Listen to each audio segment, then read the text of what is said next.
दोस्तों स्वागत है आपका बिजनेस रेमेडीज के यूट्यूब चैनल पे। मैं पुनीत जैन। आज हम आए हुए हैं सार्क क्लब इंडिया की प्रेस कॉन्फ्रेंस में। हमारे साथ में है कुणाल माहेश्वरी जी, करण जी और नीरज जी। चलिए हम समझते हैं कंपनी के बारे में, कंपनी क्या परफॉर्म कर रही है, सार्क क्लब इंडिया में ये क्या वर्किंग कर रहे हैं। कुणाल जी स्वागत है आपका। मैं समझना चाहता हूँ सर, सार्क क्लब इंडिया में का इनकॉर्पोरेशन कब हुआ था और किस तरह की कंपनीज आपसे जुड़ी हुई है, परफॉर्मेंस आपका क्या है। शार्क क्लब इंडिया के इनकॉर्पोरेशन आज से 2 साल पहले हुआ था। हमने 2 साल पहले कंपनी स्टार्ट की थी। ये एक प्रोडक्ट है, केएम टेक्नोलॉजी हमारी आईटी कंपनी था जो आईटी प्रोडक्ट सप्लाई करती है बाजार में। IT products in terms of application and website बना के हम देते हैं। तो इस कंपनी का जो अभी हमने जो सोचा, ये प्रोडक्ट जो निकालने का सोचा, इसमें हमने ये सोचा कि जितने भी एंटरप्रेन्योर्स और जो भी आइडियाज़ बाजार में हैं, उन बाजार में उन आइडियाज़ को डिजिटल प्लेटफॉर्म देने का।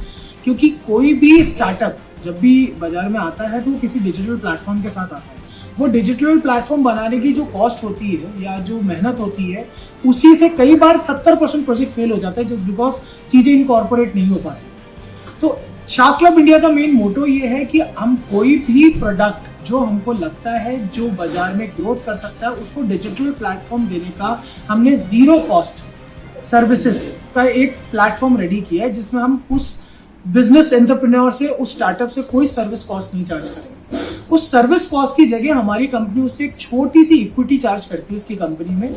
उस इक्विटी का भी मतलब ये है कि आज कॉस्ट और इक्विटी में सबसे बड़ा फर्क ये आ जाता है कि साहब हम इक्विटी चार्ज करते हैं तो पूरी की पूरी कंपनी का रिस्क फैक्टर बढ़ जाता है। कल को वो स्टार्टअप डूब गया या कल को स्टार्टअप वर्कआउट नहीं कर पाया तो हमारी इक्विटी का कोई काम नहीं रह जाता। और कॉस्ट लेने का जो आईटी कंपनीज आज बाजार में कर रही है कि कॉस्ट लेके आपको प्रोडक्ट बना के दे देती है, तो उनको पहले दिन ही कॉस्ट डिसाइड हो जाती है और वो कॉस्ट लेके प्रोडक्ट को डिलीवर कर देती है। बट वो कॉस्ट लेके वो विजन मैच कभी नहीं हो पाता। एक आइडिया और एक आपका विजन किसी के साथ कनेक्ट करना सबसे इंपॉर्टेंट बात है उसको बनाने के लिए। तो ये हमारा कंपनी के माध्यम से हम ये करना चाहते हैं कि किसी भी सेटअप को, उसको इनोवेशन आइडिया, उसको विजन देने का काम है हमारा आईटी डेवलपमेंट प्रोडक्ट के हिसाब से, टेक्निकल काम का। कुणाल जी, जिस तरह से मार्केट रिसर्च है और हम लोग जिस तरह से बिजनेसमैन से मिलते हैं, हमने देखा है कि राजस्थान के एंटरप्रेन्योर, गुजरात के एंटरप्रेन्योर और मुंबई के एंटरप्रेन्योर, इन सब में काफी फर्क है। इनकी सोच में भी एक बार को स्टार्टिंग में फर्क रहता है। गुजरात का जो एंटरप्रेन्योर है स्टार्टिंग से लेके इस मार्केट को समझता है, एसएमई, आईपीओ, मेन बोर्ड तक की कहानी को समझता है। तो जब एंटरप्रेन्योर अपनी स्टार्टिंग करता है तो उसके बाद में अभी राजस्थान का मार्केट क्या इतना डेवलप हो गया है जिससे कि वो इस प्लेटफॉर्म को समझ सके, या आप जो सर्विसेज प्रोवाइड करा रहे हैं, आपने किस तरह की रिसर्च देखी राजस्थान के मार्केट को लेके? राजस्थान के मार्केट को लेके हमने जो सर्वे किया, राजस्थान का मार्केट आज हर तरीके से संपूर्ण है। आज हर तरीके से राजस्थान के मार्केट में कैलिबर है।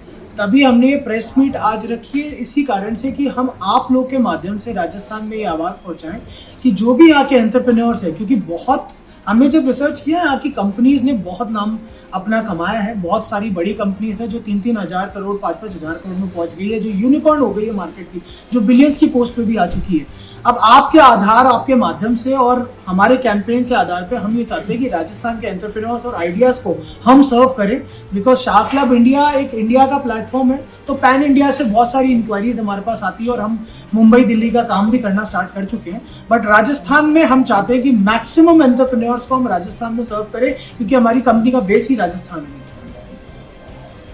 कुणाल जी, मैं समझना चाहता हूँ कि जिस तरह से राजस्थान में रागा प्रोडक्टिविटी है, ग्रेविटा है, वीजीएल है, मयूर यूनिकोटस है, काफी कंपनियों ने, श्री सीमेंट है, काफी कंपनियों ने बहुत अच्छा रिटर्न दिया है। ओवरऑल सर, एक एंटरप्रेन्योर जो यहाँ के हैं और आपकी जो अभी प्रोफाइल है, उस प्रोफाइल और आपकी कंपनी में अभी कितने पोर्टफोलियो में कितनी कंपनी जुड़ी हुई है, किस तरह वो परफॉर्म कर रही है, एसएमई, मेन बोर्ड तक जाने की किसी कंपनी की प्लानिंग है तो उसके बारे में बताइए। राजस्थान में हाल फिलहाल अभी हमने किसी को भी ऑनबोर्ड नहीं किया, बट जो कंपनीज हम ऑनबोर्ड कर चुके हैं दिल्ली, मुंबई की, वो कंपनी का आज की तारीख में खुद का टर्नओवर और खुद का कैपिटल बहुत बड़ा है। उस कंपनी के साथ जब हम काम करते हैं तो हम एज अ मेंटेनेंस गार्जियन उनके साथ काम करना चाहते हैं, जिसमें हम उनसे भी सेम इसी पोर्टफोलियो के हिसाब से उनसे एक कट लेते हैं, जिसे बोलते हैं हम एक इक्विटी लेते हैं या शेयर लेते हैं। उनसे भी कोई प्रोडक्ट चार्ज नहीं ले रहे हम लोग। बट राजस्थान में हाल फिलहाल हमारे पास कोई पोर्टफोलियो जुड़ा नहीं है। राजस्थान में हम चाहते हैं कि जैसे ये बड़ी कंपनीज का आपने एग्जांपल दिया, वैसे हम चाहते हैं कोई एक बड़ी कंपनी के साथ हम भी एसोसिएट हों और हम उनके टेक्निकल सर्विसेज पे हम उनका हाथ बढ़ाएं। कुणाल जी, मैं आपसे मार्केट रिसर्च के बारे में जानना चाहता था। अभी किस तरह के स्टार्टअप है जिसको मार्केट में सबसे ज़्यादा हाइट मिल रही है? कोविड टाइमिंग के बाद में कौन सा ऐसा स्टार्टअप बिजनेस निकल के आया जिसने मार्केट ग्रो किया है? कोविड टाइम के बाद जब हमने मार्केट सर्वे किया और जो मार्केट का रुझान जो दिख रहा है, तो सबसे बड़ा मॉडल आज की तारीख में सब्सक्रिप्शन बेस्ड मॉडल है कि आज हम कोई भी घर पे व्यक्ति बैठा है, आपकी फैमिली बैठी है, तो वो कोविड के बाद बाहर जाना कम प्रेफर करेगी, रादर घर पे बैठ के कोई भी शो देखना या कोई भी वर्चुअल शो देखना, लाफ्टर शो देखना, फिटनेस शो देखना। तो वो सब्सक्रिप्शन बेस्ड मॉडल, जैसे आपने सुना होगा नेटफ्लिक्स, अमेजोन के एपिटा बढ़ गए, उनकी इनकम्स बढ़ गई जस्ट बिकॉज ऑफ इतने लोगों ने सब्सक्राइब किया। तो सब्सक्रिप्शन बेस्ड मॉडल और पैसिव इनकम वो सबसे बेस्ट अभी आज के तारीख में मार्केट का रुझान है।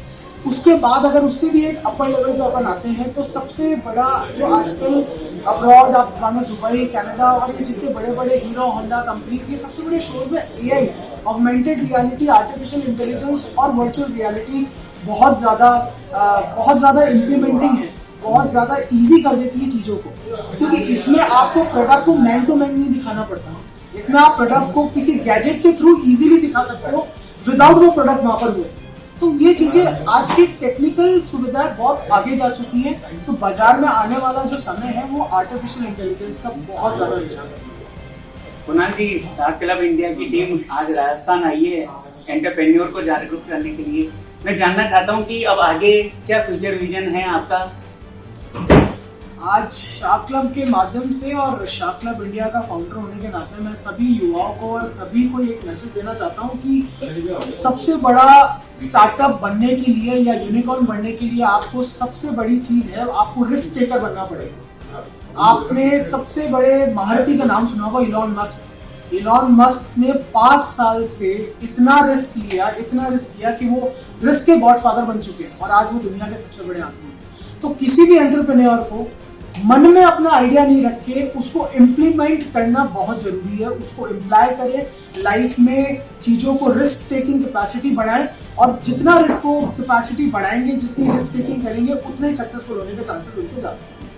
कोई ज़रूरी नहीं है आपका एक स्टार्टअप फेल होता है, 2 स्टार्टअप फेल होता है। आज हमने भी हमारी कंपनी स्टार्ट की तो बहुत फेलियर्स के बाद हम जाके यहाँ पर आए कि दूसरों को टेक बैक करने लगे। सो मेरे हिसाब से आज की सबसे बड़ी जनरेशन का जो सबसे बड़ा मॉड्यूल ये है कि जनरेशन में जागरूकता है, एक रिस्क टेकिंग कैपेसिटी है, वो सबसे बेस्ट पार्ट है। जितना रिस्क आप बेयर करेंगे बाजार में उतना ही सक्सेसफुल होते हैं। चलिए अब हम रुक करते हैं शार्क क्लब इंडिया में करण यादव जी के साथ में, जो कि सीईओ है कंपनी के। करण जी, स्वागत है आपका बिजनेस रेमेडीज की यूट्यूब चैनल। सर, राजस्थान और बाकी कंपनियों के बारे में भी हम जिस तरह से देखते हैं, कंपनियां अपना ब्रांड खड़ा कर लेती है, मेहनत कश होती है, एंटरप्रेन्योर काफ़ी मेहनत करते हैं, लेकिन टेक्निकली साउंड नहीं हो पाती। तो कुछ टेक्निकली किस तरह से आप उनको डाइवर्सिफिकेशन देते हैं जिससे कि वो और साउंड हो सके? सर, जैसा कि कोई भी प्रोडक्ट आप देखोगे, आज से कुछ साल पहले अगर आपने कोई एक कहावत सुनी होगी कि ना, हर दूसरे घर में एक इंजीनियर, हर दूसरा एक आदमी इंजीनियरिंग करके बैठे हैं। ठीक है, मेरा ये मानना है कि आज हर दूसरे घर में आपको एक एंटरप्रेन्योर मिलता है। सबके पास में एक आइडिया होता है, बट उनके पास में एक ऐसा टेक सपोर्ट नहीं होता है, फिर एक फाइनेंशियल सपोर्ट नहीं होता। 2 ही सपोर्ट जो होते हैं किसी भी आइडिया को अगर ग्रो करना है। तो पहला होता है टेक सपोर्ट, क्योंकि आज के टाइम पे आपको कुछ भी डेवलप करवाना है, कोई भी प्रोडक्ट है, चाहे फिजिकल हो चाहे आपका डिजिटल प्रोडक्ट हो, सबके लिए आपको एप्लीकेशन चाहिए या वेबसाइट चाहिए। आपको डिजिटल मार्केट में आना ही पड़ेगा। जब भी हमारे पास में कोई भी प्रोडक्ट आता है, कोई भी एंटरप्रेन्योर आता है, उसका हमारे पास में प्रपोजल आता है। हम लोग उस प्रपोजल पे सबसे पहले मेरी R&D टीम होती है, पूरी रिसर्च एंड डेवलपमेंट होती है पूरे प्रोडक्ट पे। ये प्रोडक्ट कितना मार्केट में कितना बढ़ जाएगा, कितना सर्वाइवल के लिए कितना टाइम लगेगा, डेवलपमेंट ड्यूरेशन क्या रहेगा, इसमें मेरा इनिशियल क्या कॉस्ट रहेगी, हम लोग वो सब फाइनलाइज करते हैं। उसके बाद में हम लोग टेक्नोलॉजी डिसाइड करते हैं। आप देखिए कि आज के टाइम पे गेमिंग लीडरशिप बहुत ज़रूरी है। आप AR VR में जा सकते हैं, ऑगमेंटेड रियलिटी, वर्चुअल रियलिटी। तीसरा इसका होता है मिक्स्ड रियलिटी। तो हम लोग जब प्रोडक्ट आता है, हम लोग उसी फेज पे हम लोग डिसाइड कर लेते हैं कि ये कौन सी टेक्नोलॉजी पे जाएगा। हम लोग आज कोई भी प्रोडक्ट है, टेक्नोलॉजी पहले करना जरूरी होता है, क्योंकि उसके बिना तो हम लोग उसको डेवलप कर नहीं पाएंगे। फिर टेक्नोलॉजी फाइनल होने के बाद में हम लोग उसको मार्केट में प्रोडक्ट को लॉन्च करते हैं और उसी बेसिस पे एक प्रोडक्ट को 0 से लेकर हम लोग उसको 10 तक पहुँचाते हैं और यही हमारा प्रोसेस है।